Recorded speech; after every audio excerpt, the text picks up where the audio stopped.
Hello knitters, I'm Sonica. This video is about knitting with 2 or more colors and how to change colors.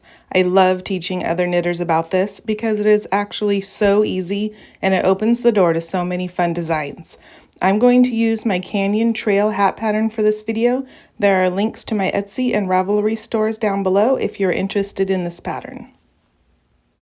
Now, switching yarn seems very intimidating if you haven't done it before, but don't worry. Essentially, all you do is let go of the color you have been knitting. It's okay, just go for it.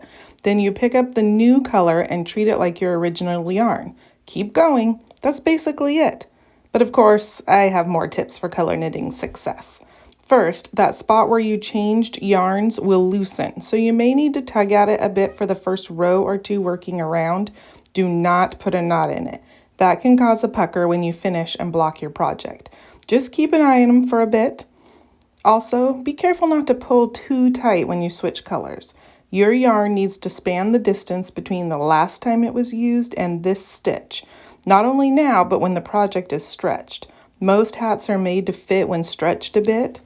If you pull too tight when you switch colors, that section of your project will not stretch the same. So here's what I do. When I go to switch colors, I make sure the stitches aren't all bunched up on the needle. That will make you think there's less space to cover than there really is. I stretch out my stitches on the needle, right-hand needle if you're knitting right-handed, then lay my next color across that space without pulling tight. Then I knit the stitch. The more stitches that have passed since you used that color, the more careful you have to be to not be too tight. Since I started using this tip, my color work has been much better. And that's it. I hope these tips and tricks have helped you gain more confidence in color work. It really is so fun to be able to add extra colors to your knitting.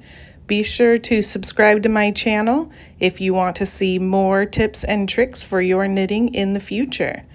You can also follow me on Instagram at Sonica and visit my Ravelry store, Sonica Salisbury, or my Etsy store, Sonica Knits, for my knitting patterns. Happy knitting!